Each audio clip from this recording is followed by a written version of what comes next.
dan kita masih masuk pada periode awal Nabi SAW menginjak kota Madinah. Malam ini kita akan membahas dua tema. Pertama, sedikit sejarah tentang Ashabu Suffah. Kemudian yang kedua, disyariatkannya adat, karena ini terjadi di tahun yang sama, tahun pertama Hijriah. Nabi SAW berada 1 tahun setelah hijrah beliau ke kota Madinah. Ma'asyiral muslimin yang dimuliakan Allah Subhanahu wa taala, apa yang disebut dengan ashab as-suffah di sini? Kita tahu bahwa ketika Nabi SAW datang ke kota Madinah dan belum ada peralihan kiblat, masih berkiblat ke Baitul Maqdis selama 16 bulan. Baru setelah 16 bulan, maka kemudian Nabi SAW diperintahkan Allah untuk mengalihkan kiblat, dan itu betul-betul berubah 160 derajat. Jadi kalau saya analogikan di masjid ini, ketika kiblat kita berada di Baitul Maqdis, maka kita sholat sebelah sana. Tiba-tiba kemudian setelah kiblatnya diarahkan ke Ka'bah ke sana, otomatis yang tadinya biasa manusia safnya sebelah sana, akhirnya berpindah ke sini semua. Jadi sebelah sana jadi belakangnya. Lah belakang Masjid Nabi SAW yang dulunya tempat sholat waktu mengarah ke Baitul Maqdis, oleh Nabi SAW dibuat atap, tetapi tanpa dinding. Dan atap itu diistilahkan dengan suffah. Jadi suffah itu artinya sebuah tempat yang hanya ada atapnya, tetapi tidak ada dinding kiri kanannya. Lah ashabus suffah itu tinggal di situ, di belakang masjid Nabi SAW. Siapapun yang kemudian tinggal di situ, tidur di situ, berarti mereka adalah ashabu suffah, dan mereka sudah terbiasa dengan kefakiran, kesabaran, zuhud, qanaah, dan begitu seterusnya. Ashabu suffah sendiri dari segi bilangan atau jumlah itu memang terkadang tambah, terkadang berkurang. Tetapi yang menetap, kata para ulama, sekitar 70 sampai 100 sahabat. Itu yang menetap. Adapun yang tidak menetap, ya kadang-kadang bisa lebih daripada 100. Karena ashabus suffah sendiri terbagi menjadi 4 kelompok. Ashabus suffah sendiri terbagi menjadi 4 kelompok. Kelompok yang pertama tentunya adalah kelompok muhajirin, yang mereka datang dari Mekah, hijrah ke kota Madinah, tidak punya apa-apa. Mereka hanya membawa pakaian di badan. Mereka tidak punya tempat tinggal, dan sebelum mereka kemudian dipersaudarakan oleh Rasul dengan orang-orang Ansar, maka sementara waktu mereka tinggal di Suffah. Makanya mereka disebut ashabu Suffah. Ini kelompok yang pertama. Kelompok yang kedua, Ashabus Suffah, itu terkadang mereka adalah wufud. Wufud itu artinya orang-orang utusan kabilah yang datang ke kota Madinah untuk masuk Islam. Maka sementara mereka tinggal di kota Madinah, mereka bergabung di tempat Ashabus Suffah sebagai penginapannya. Ini kelompok yang kedua. Kelompok yang ketiga adalah orang-orang yang ziarah ke kota Madinah mencari pekerjaan. Mereka tidak punya saudara, tidak punya kerabat, tidak ada yang dikenal, maka mereka gabung dengan Ashabus Suffah. Dan kelompok yang terakhir ini kelompok yang paling aneh. Mereka orang-orang kaya yang ada di kota Madinah, tapi mereka tidak mau tinggal di rumah mereka. Mereka gabung dengan Ashabus Suffah untuk belajar kesabaran, belajar zuhud, belajar kefakiran, padahal mereka kaya. Seperti Ka'ab bin Malik, kemudian Al-Harithah, kemudian Handalah Ghasilul Malaikah, dan banyak orang-orang kaya tapi tinggal di Suffah hanya untuk belajar kefakiran, kesabaran, zuhud, qanaah, dan begitu seterusnya. Itulah kelompok-kelompok yang disebut dengan Ashabus Suffah. Dan Ashabus Suffah sendiri, ikhwan, adalah orang-orang yang paling dekat dengan Nabi SAW, karena mereka sendiri ditarbiyah langsung oleh Nabi. Jadi Nabi SAW itu kalau memberikan kajian, arahan, wejangan kepada para sahabat, maka murid-murid tetap Nabi SAW adalah Ashabus Suffah. Sehingga wajar dari Ashabus Suffah ini keluar para muhaddisin ahli hadis, para qurra, pakar-pakar Quran, para mujahidin ahli-ahli jihad, dan orang-orang hebat dalam Islam. Walaupun mereka kebanyakan orang susah yang tinggal di belakang masjid Nabi SAW yang hanya beratap tanpa berdinding. Anda bisa bayangkan kalau seandainya masjid ini terbuka, dinding kiri kanan hanya ada atap saja. Sementara kondisi kota Madinah itu kalau panas, cuacanya panas sekali, kadang berdebu, kalau dingin, dingin sekali. Berarti mereka sudah terlatih dengan kesabaran, ikhwan. Sebut saja Abu Hurairah radhiyallahu anhu adalah Ahlus Suffah yang berhasil menjadi seorang tokoh dalam ilmu hadis, sahabat yang paling banyak hafalan, di atas 5.000 hadis yang sampai kepada kita. Bahkan terbanyak dari seluruh para sahabat Nabi SAW adalah Ashabus Suffah. Abu Hurairah, siapa yang tidak kenal Abu Hurairah? Hampir nama Abu Hurairah itu disebut apabila kita membacakan hadis-hadis Nabi SAW. Kalau di masjid-masjid setiap Jumat disebut tuh sebelum khatib naik mimbar, An Abi Hurairah radhiyallahu anhu qala Rasulullah sallallahu alaihi wasallam. Abu Hurairah disebut hampir di semua masjid. Siapa Abu Hurairah itu? Ashabus Suffah. Menjadi pakar hadis dunia, rujukan dunia hadis Nabi SAW dari Abu Hurairah. Atau kita kenal sahabat yang masyhur adalah Abu Dzar Al-Ghifari, Ashabus Suffah, Abu Dzar Al-Ghifari. Kemudian kita kenal Salman Al-Farisi. Siapa yang tidak kenal Salman Al-Farisi?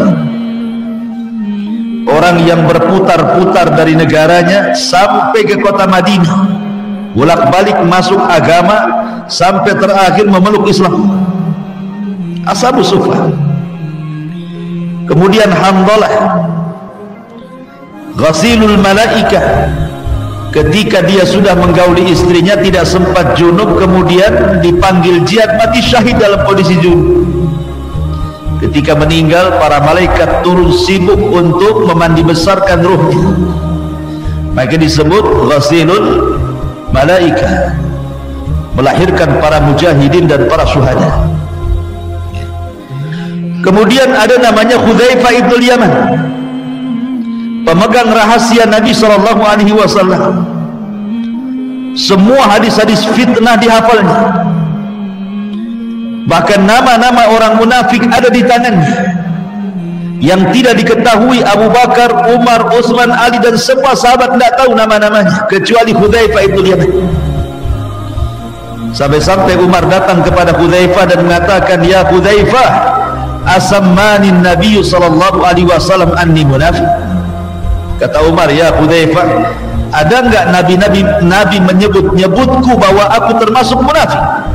Umar saja tanya sama Hudzaifah, padahal Umar itu orang kepercayaan Nabi, tidak diberitahu juga. Hudzaifah ibn Yaman ashabus suffah. Kemudian kita kenal juga ashabus suffah adalah Khabbab ibn Arat, ma'ruf Khabbab ibn Arat. Kemudian Abdullah ibn Mas'ud radhiyallahu anhu, Abdullah ibn Mas'ud yang direkomendasikan Rasul untuk diambil Al-Qur'annya. Kemudian di sana ada Suhaib ibn Sinan Ar-Rumi. Kemudian di sana ada Salim ibn Ubaid Al-Ashja'i.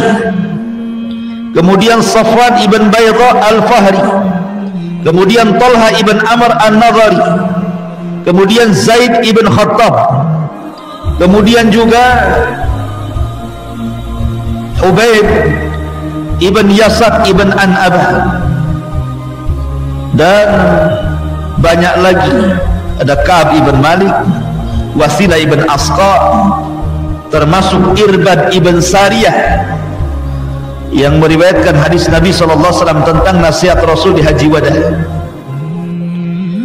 Jadi kesimpulannya, ashabus suffah ini keluar dari mereka walaupun mereka para orang-orang fakir, orang-orang miskin yang hidup sekedarnya dan seadanya, tetapi dari ashabus suffah ini saya katakan keluar para mujahidin, keluar ahli qurra, pakar-pakar Quran, keluar para muhaddisin, ahli-ahli hadis, dan begitu seterusnya. Ma'asyiral muslimin yang dimuliakan Allah Azza wa Jalla. Dan kebanyakan ashabus suffah itu makanannya setiap harinya hanya makan tamar. Jadi Rasul menjatah dua orang itu makanan satu hari itu satu mud tamar. Satu mud itu begini, dibagi dua orang, itu makan 3 kali, pagi, siang, sore. Hanya makan tamar. Antum tahu tamar? Tamar itu kurma kering. Kalau kurma basah namanya rutab. Sampai akhirnya karena hari-hari asin tamar saja dimakan, mereka mengeluh kepada Rasulullah, "Ya Rasulullah, ihtaraqat butununa bitamri," katanya. "Rasul, terbakarlah perut-perut kami dengan tamar. Hari ini tamar, besok tamar, lusa tamar, semua tamar." Satu sup makanannya tamar aja ini. Coba.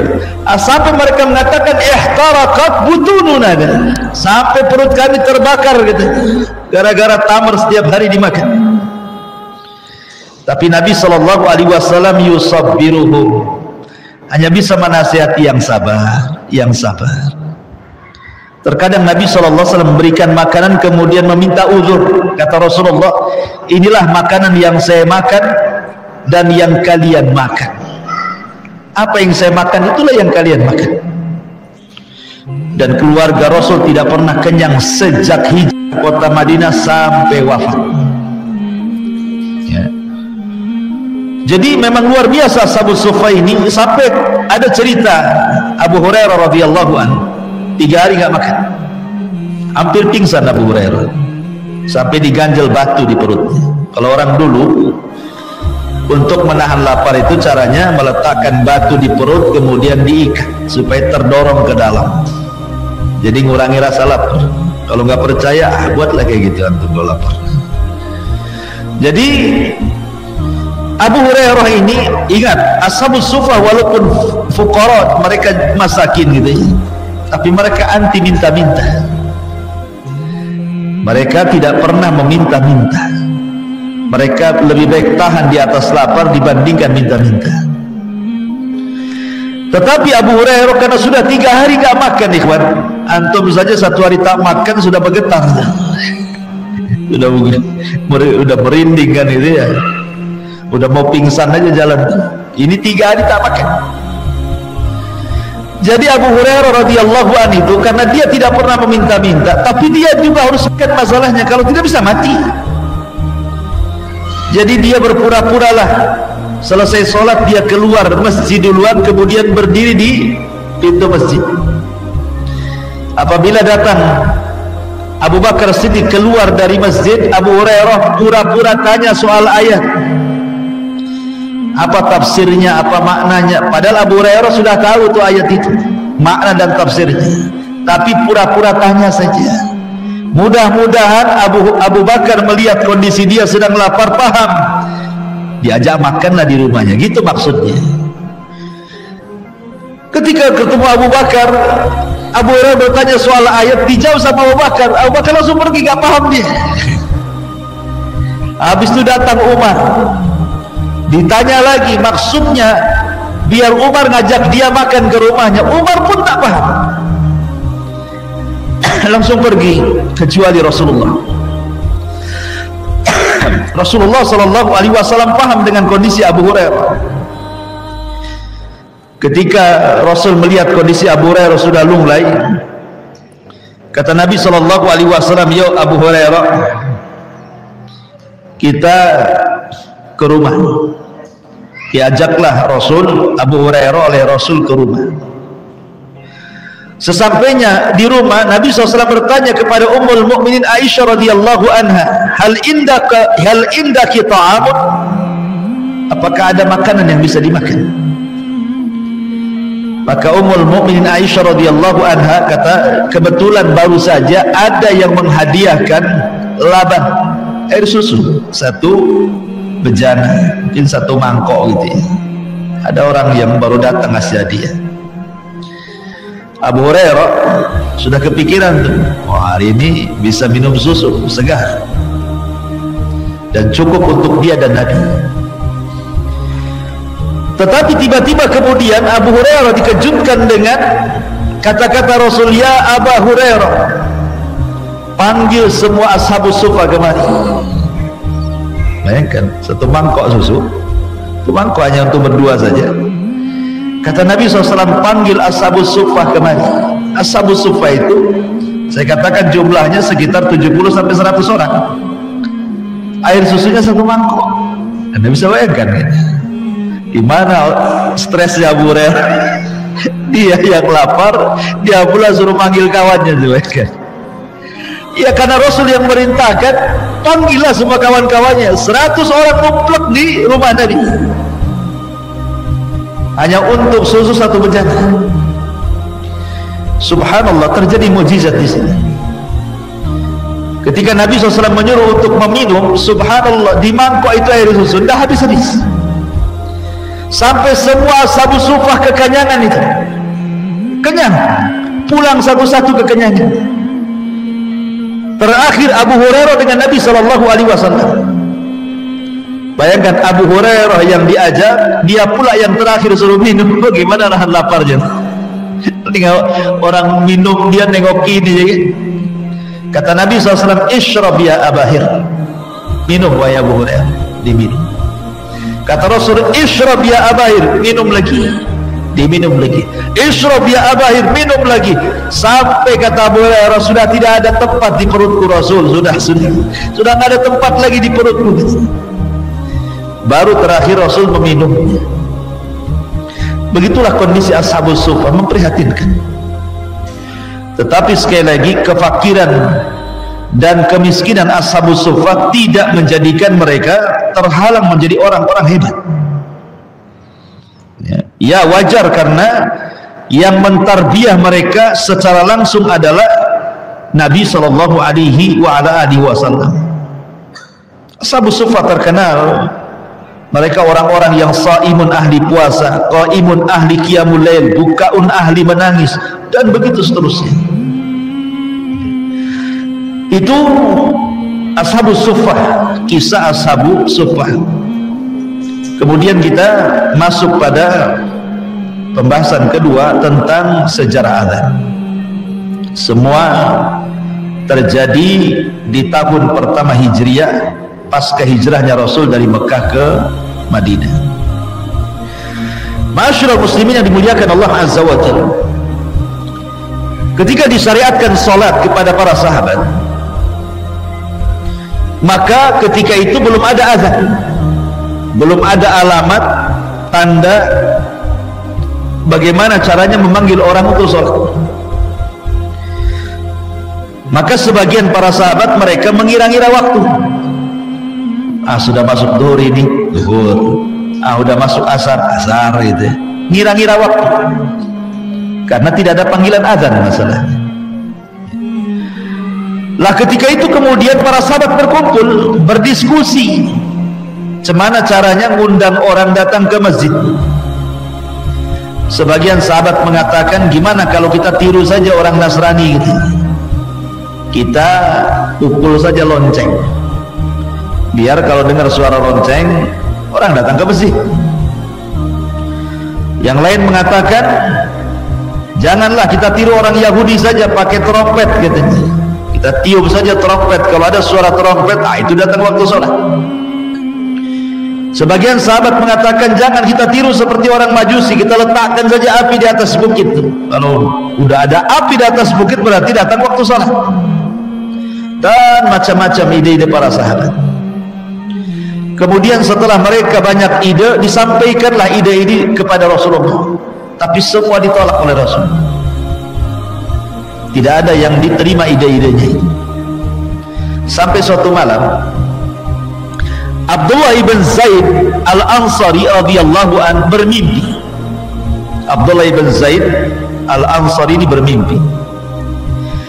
Dalam mimpinya dia sedang memegang lonceng yang biasa ditabuh oleh orang Nasrani. Kemudian dalam mimpinya berjumpa dengan malaikat. Kemudian malaikat yang menjelma manusia ini dalam mimpinya mengatakan kepada Abdullah ibn Zaid al-Ansari, maukah ku bertanya, itu lonceng untuk apa? Kenapa kau bawa lonceng? Maka Abdullah ibn Zaid mengatakan, untuk memanggil manusia supaya datang untuk sholat. Kata malaikat ini mengatakan, aku utusan Allah, mau enggak aku berikan sesuatu yang jauh lebih baik dibandingkan lonceng yang kau bawa? Kemudian diajarkan lafaz azan dan lafaz qomat. Ya. Diajarkan lafaz-lafaz azan yang kita ma'ruf hari ini orang azan, dan juga lafaz qomat. Cuman bedanya kalau azan diulang 2 kali, kalau qomat itu cuman 1 kali saja kan. Kalau azan ditartilkan, kalau qomat dicepatkan. Kalau azan kan 2 kali kan. Asyhadu an la ilaha illallah, asyhadu an la ilaha illallah. Kalau qomat 1 kali saja, asyhadu an la ilaha illallah wa asyhadu anna muhammadar rasulullah, kan gitu. Apa bedanya? Kenapa yang 1 2 kali, yang 1 1 kali? Karena azan itu memanggil orang jauh, sehingga harus diulang. Karena di zaman itu belum ada toah, orang azan naik ke atas, sehingga diulang kalimatnya dan ditartilkan, tidak cepat-cepat. Tapi kalau qomat itu untuk orang yang di dalam masjid, makanya 1 kali saja cukup, tidak perlu diulang-ulang. Ya. Jadi terbangunlah Abdullah ibn Zaid ini radhiyallahu anhu, kemudian menghabarkan mimpinya kepada Rasul. Takjub Rasul dengan mimpinya Abdullah ibn Zaid dan langsung setuju. Dipanggillah Bilal dan mengatakan, ya Bilal, belajarlah lafaz adzan dan qomat dari Abdullah ibn Zaid dan jadilah kau muadzin karena suaramu paling lantang dan indah, kata Rasul.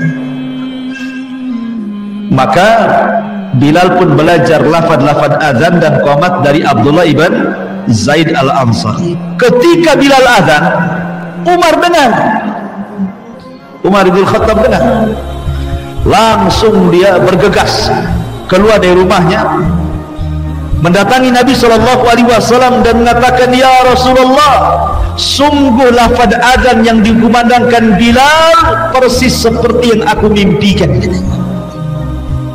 Berarti yang mimpi itu dua orang, tapi yang menghabarkan pertama kali kepada Rasul adalah Abdullah ibn Zaid. Umar ini memperkuat saja karena mimpinya sama. Diajarkan lafaz adzan dan qomat sebagaimana Abdullah ibn Zaid juga diajarkan lafaz adzan dan qomat, diperkuat dengan mimpinya Umar juga Ibn Khattab radhiyallahu anhu. Maka Rasul makin tenang. Maka sejak itulah kemudian azan dikumandangkan untuk memanggil orang datang ke masjid. Ma'asyiral muslimin yang dimuliakan Allah Azza wa Jalla, pertanyaannya, kenapa ketika sahabat memberikan ide untuk memasang lonceng, memasang trompet, menyalakan api di bukit, Rasul menolaknya? Karena Nabi SAW tidak hendak menyerupai orang-orang kafir. Rasul tidak mau tasyabuh dengan orang kafir. Kalau dia pakai lonceng, Nasrani sudah lonceng, pakai trompet, Yahudi pakai trompet, api, Majusi pakai api, kan itu. Rasul tidak mau tasyabuh dengan orang kafir. Ya. Kemudian yang kedua, Rasul SAW hendak mengajarkan kepada kita kenapa memilih azan dan tidak memilih trompet, lonceng ataupun api. Rasul ingin memanggil salat itu ada makna ruh di dalamnya, ada panggilan ruh. Kalau suara trompet, apa panggilan ruhnya? Nggak ada ruh di dalamnya. Suara trompet saja atau suara lonceng saja. Tapi suara adzan ini ada panggilan ruh, ada ruh di dalamnya, ada makna-makna yang indah dari kebesaran-kebesaran Allah. Allahu Akbar, Allahu Akbar. Dan Nabi SAW cerdas memilih Bilal, karena Bilal itu sudah lantang, indah suaranya. Maka disyariatkan yang adzan itu kalau bisa yang lantang dan indah suaranya. Sampai-sampai Al-Imam Ibn Hajar membahas tentang ada dua orang muazzin, yang satu dibayar, yang satu free, gratis. Yang free gratis ini suaranya tidak indah, ngagetin orang, dan itu. Tapi yang dibayar ini suaranya indah. Lebih baik mana? Yang satu dibayar indah suaranya, yang satu pula tak dibayar tak indah pula suaranya, ngagetin orang, bahasa saya. Maka kata Imam Ibnu Hajar, pilihlah yang dibayar, karena azan itu perlu keindahan suara dan kelantangan. Karena biasanya lafaz-lafaz azan yang indah akan semakin indah lagi dengan suara muadzin. Sampai-sampai ada seorang mu'allaf dari Perancis cerita, seorang mu'allaf dari Perancis, ya, ada dua masjid, yang satu indah sekali azannya, mendorong dia ingin ke masjid, yang satu ngagetin tuh azannya, suaranya grebek, gak jelas. Apa kata dia? Yang ini hampir-hampir saya keluar dari agama saya, katanya. Yang ini memperkuat agama saya, sampai ngomong gitu, ya. Yang ini hampir-hampir saya pindah lagi ke agama saya gara-gara suara dan jelek itu. Dia ngomong gitu dia. Yang ini untung ada dia, sehingga aku istiqomah lagi, gitu. Gara-gara suara adzan, orang mau balik lagi ke agamanya. Ya. Makanya lihat orang-orang barat itu, sebagian mereka terkadang masuk Islam gara-gara mendengar indahnya suara adzan. Ya, karena dalam suara adzan itu ada ruhnya. Selain memang lafadznya memang sangat indah sekali, maka akan semakin indah dengan suaranya. Makanya yang dipilih Bilal, lantang indah suaranya. Ma'asyiral muslimin yang dimuliakan Allah Azza wa Jalla. Dan muadzin itu pekerjaan yang sangat mulia. Ketika Allah Subhanahu wa taala berfirman dalam surah Fussilat, "Wa man ahsanu qawlan mimman da'a ila Allah wa amila salihan wa qala innani minal muslimin." Dan siapakah yang lebih baik perkataannya daripada orang-orang yang menyeru kepada Allah, mengerjakan amal saleh dan berkata, sungguh aku termasuk orang-orang yang menyerahkan diri kepada Allah. Waman ahsanu qaulan, siapa lagi yang lebih indah suaranya? Sebagian ahli tafsir mengatakan bahwa ayat ini turun kepada para muadzin. Maknanya para muadzin itu adalah orang yang paling indah suaranya. Waman ahsanu qaulan mimman da'a ilallah, siapa lagi yang lebih indah suaranya dibandingkan mereka para muadzin, karena mereka yang menyeru manusia untuk menuju Allah.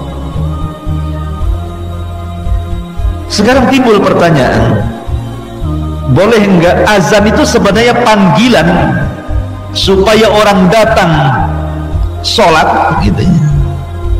Apakah hanya semata-mata panggilan supaya orang datang sholat ke masjid, atau ada rahasia di balik itu?